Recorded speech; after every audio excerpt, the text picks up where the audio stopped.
Cumprimento com a graça e a paz de nosso Senhor Jesus Cristo. Eu sou Valtencir Leocádio da Silva. Sou pastor há 50 anos. Sou evangélico há 67 anos. Vou completar 85 anos de idade no próximo mês, dia 7. E me tornei escritor evangélico, redator de literatura evangélica, sou poeta, sou professor de teologia, fui diretor de seminário teológico, SEBEJ, de Minas Gerais, durante 6 anos, e com essa autoridade espiritual, eu estou aqui para falar sobre o assunto meditações teológicas. Primeiro, o que é estudar teologia? Estudar teologia é ver o que ensinaram os grandes teólogos da história da igreja. Segmentos da nossa igreja adotam determinados ensinos de teólogos. O estudante que aprende teologia segue a Bíblia naquilo que não coincide com os ensinos dos teólogos. Para ser recebido em determinada igreja evangélica ou denominação evangélica, normalmente é preciso aceitar os princípios defendidos pelos teólogos ou o teólogo da sua preferência. Alguns poucos segmentos aceitam que o líder, o professor, o mestre, o pastor da igreja faça a opção pela interpretação da Bíblia. São os segmentos que aceitam a Bíblia como única regra de fé e prática. Porque há os que aceitam a Bíblia e mais alguma obra, algum livro de teologia. Pois se um teólogo disser uma coisa, mas eu vejo na Bíblia outra, eu fico com a Bíblia. Tenho estudos bíblicos que são revelações de Deus e que não coincidem com os ensinos de teólogos tradicionais. O que é teologia? A palavra teologia é esta mesma em grego, só que em grego escreve naturalmente com os símbolos gregos, com o alfabeto grego, mas a palavra é a mesma, teologia. Ela vem do grego para o português. No grego, theos é Deus e logia é estudo. Teologia é o estudo de Deus.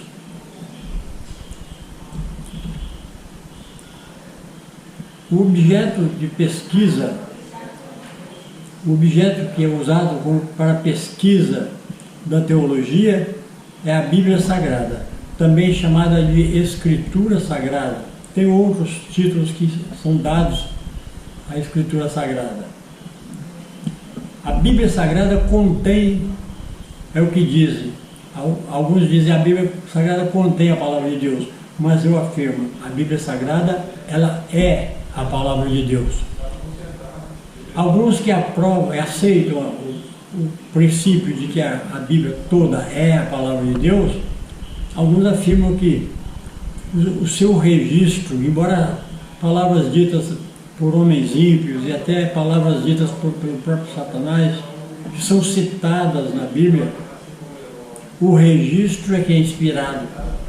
Mas eu digo, quem foi que disse que o homem ímpio disse tal coisa?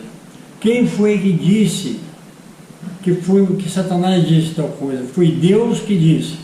E se foi Deus que disse, a palavra aqui é de Deus. A Bíblia toda, portanto, é a palavra de Deus.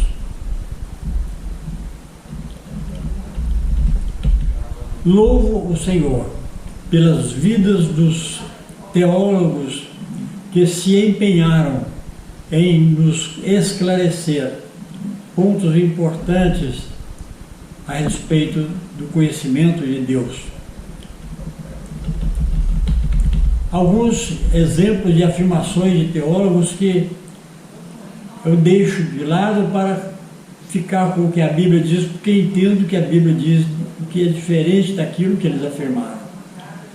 Eu quero começar falando de um caso. O grande, famoso Lutero, que é tão importante na história da igreja, que fez mudar os rumos de segmentos do cristianismo,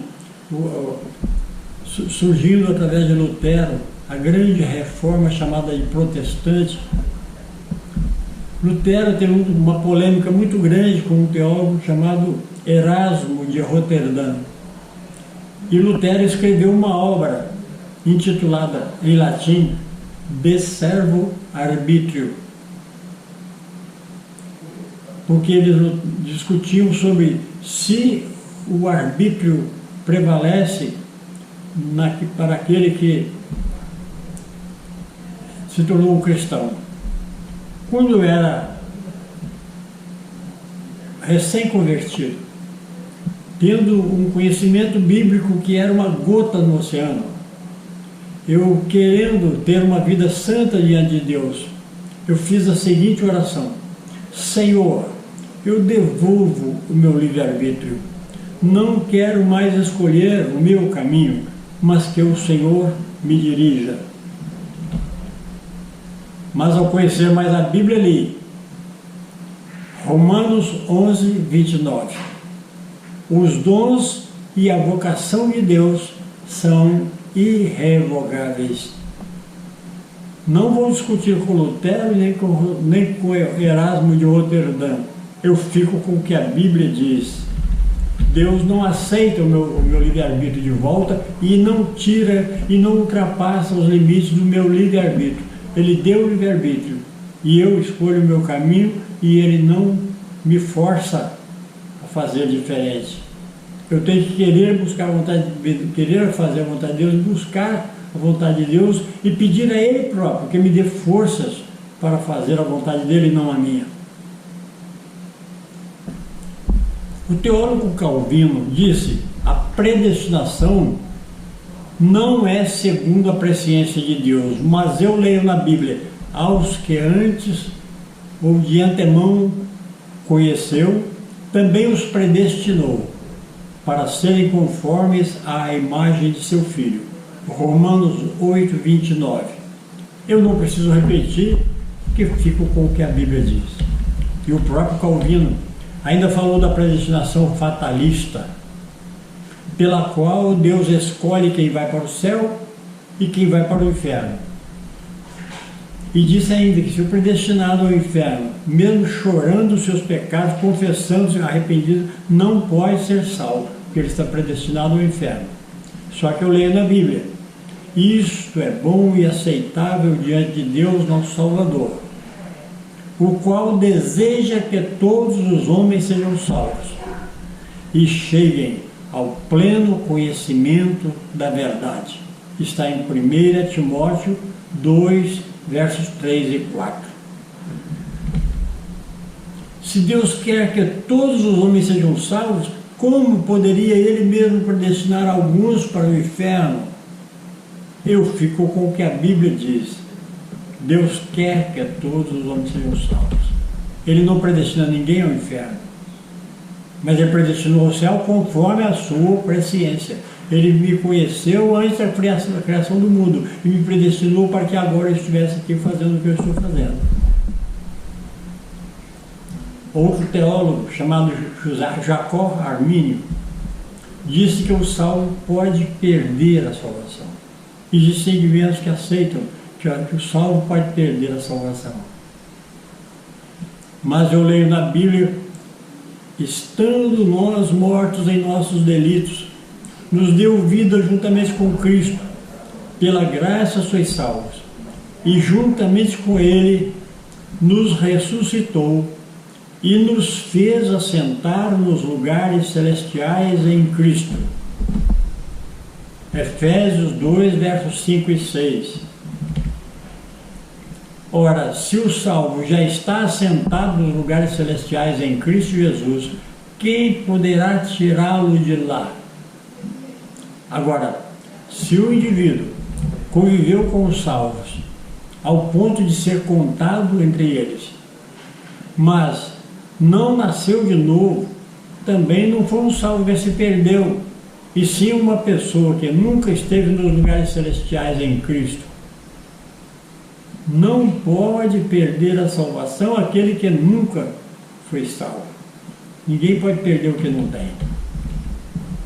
Agora, conheço um teólogo, apenas um, cujas afirmações são irrefutáveis.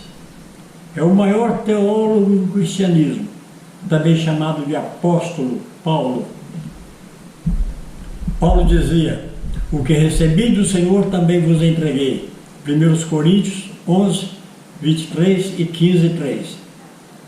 E eu digo, se eu entregar aos meus discípulos algo que não recebi do Senhor, não serei merecedor do direito de lhes falar. Pois leio na Bíblia: meus irmãos, não vos torneis, muitos de vós, mestres, sabendo que havemos de receber maior juízo. É com temor e tremor que me coloco diante dos ouvintes para ministrar a palavra de Deus. Que Deus tenha misericórdia de nós e ricamente nos abençoe. Em nome de Jesus. Amém. Nos próximos episódios voltaremos a este tema.